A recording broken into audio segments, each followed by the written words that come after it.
Selamat pagi pemirsa, Anda kembali menyaksikan Breaking News Metro TV. Kami masih menghadirkan sejumlah informasi berkaitan dengan pemeriksaan kesehatan di RSPAD yang akan dijalani oleh pasangan Anies Baswedan bersama dengan Muhaimin Iskandar.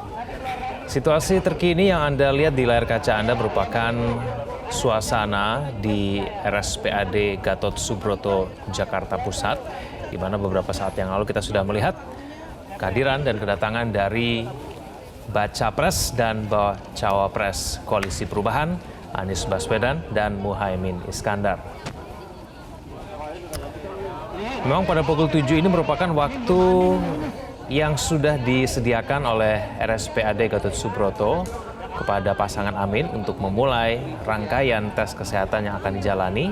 Perkiraannya akan dimulai pada pukul 7 pagi ini dan akan selesai nanti pada pukul 17 waktu Indonesia bagian Barat, sehingga membutuhkan waktu kurang lebih selama 10 jam.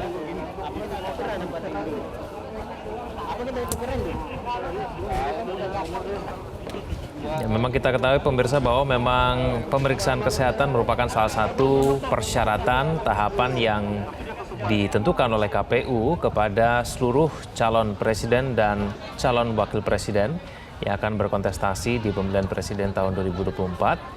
Semua capres dan cawapres akan menjalani pemeriksaan kesehatan ini. Dan pasangan Amin, pasangan dari Koalisi Perubahan, Anies Baswedan bersama dengan Muhaimin Iskandar menjadi pasangan pertama yang menjalani tes kesehatan di RSPAD Gatot Subroto pada hari ini. Kenapa kemudian pasangan ini yang menjadi yang pertama menjalani tes kesehatan, pemirsa? Karena memang pasangan Amin merupakan pasangan capres-cawapres pertama yang mendaftar di KPU, tepatnya pada tanggal 19 Oktober, beberapa hari yang lalu. Pada pukul 9.30 waktu Indonesia bagian Barat, pasangan Amin sudah mendaftarkan diri ke KPU dan langsung mendapatkan jadwal untuk menjalani pemeriksaan kesehatan pada hari ini tanggal 21 Oktober 2023. Pemirsa, untuk membahas mengenai pentingnya tes kesehatan yang dijalani oleh pasangan Amin pada hari ini, saya sudah bersama dengan anggota Dewan Redaksi Media Group, ada Mas Ade Aloy. Mas Ade, selamat pagi Mas Ade, apa kabar Mas Ade? Baik, alhamdulillah sehat. Mas Ade, kita sudah saksikan bersama ya, ada pasangan Amin sudah masuk ke RSPAD Gatot Subroto. Mereka akan menjalani tes pemeriksaan kesehatan, salah satu tes yang memang wajib dijalani oleh semua capres dan juga cawapres yang akan berkontestasi di tahun 2024 nanti. Mas Ade, ini pemeriksaan kesehatan formalitas saja, ataukah memang punya arti penting yang betul-betul harus menjadi pencermatan kita semua? Karena sulit membayangkan begitu ya, capres-cawapres ini akan gagal begitu di tes kesehatannya. Saya nggak pernah dengar ada begitu capres-cawapres yang gagal begitu dalam tahapan pemeriksaan kesehatan ini. Mas Ade, bagaimana? Ya, pemeriksaan kesehatan ini merupakan rangkaian dari menuju kontestasi setelah dua pasang calon, Anies dan Muhaimin, kemudian besok Ganjar dan Mahfud MD akan melakukan pemeriksaan kesehatan di RSPAD Gatot Subroto. Ini merupakan rangkaian yang memang harus dilalui ya. Dan ini juga merupakan amanah dari pasal 169 Undang-Undang Nomor 7 Tahun 2017 tentang pemilu. Jadi ini rangkaian yang harus dilalui. Dan pemeriksaan kesehatan ini sangat penting sekali ya. Bagaimana nantinya para capres ini dipastikan ya bisa melakukan tugas-tugas yang sangat besar ya. Tidak hanya tekanan-tekanan yang sifatnya fisik ya, mobilitas yang tinggi, tetapi juga secara personality juga ini harus mumpuni ya, seperti itu. Jadi kita berharap bahwa sesuai dengan editorial hari ini, kesehatan prima pemimpin bangsa, bahwa pemeriksaan ini harus betul-betul memang serius dan independen. Itu penting, saya kira harus kita garis bawahi.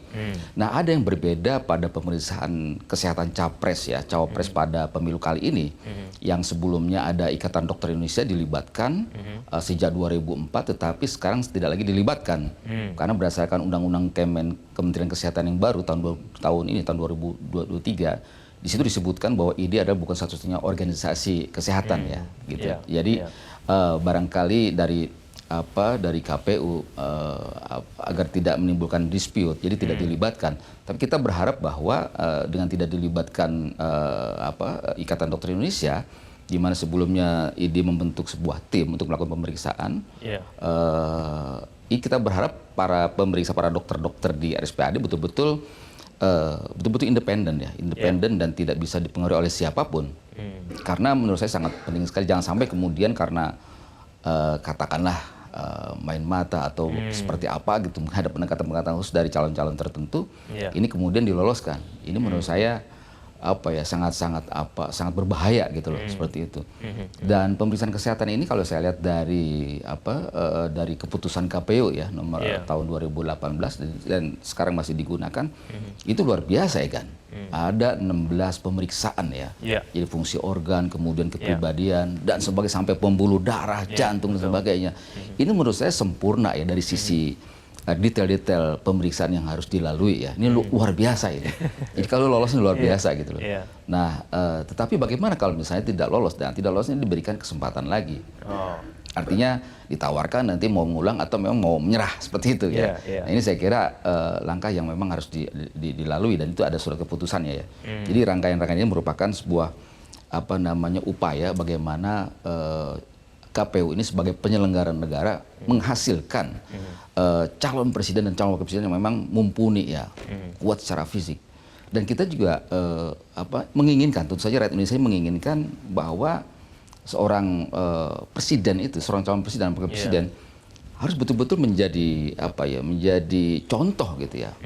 Contoh dalam arti bagaimana menjaga kesehatannya gitu, bagaimana kesehatannya, kekuatannya, staminanya, kepribadiannya, pemikirannya gitu. Jadi aspek kognitif, kemudian afektif dan psikomotor ini harus ada dalam pada diri seorang capres dan cawapres seperti itu. Ya, karena kan memang ada peribahasa ya Mas Ade, dalam tubuh yang kuat terdapat jiwa yang sehat juga. Betul.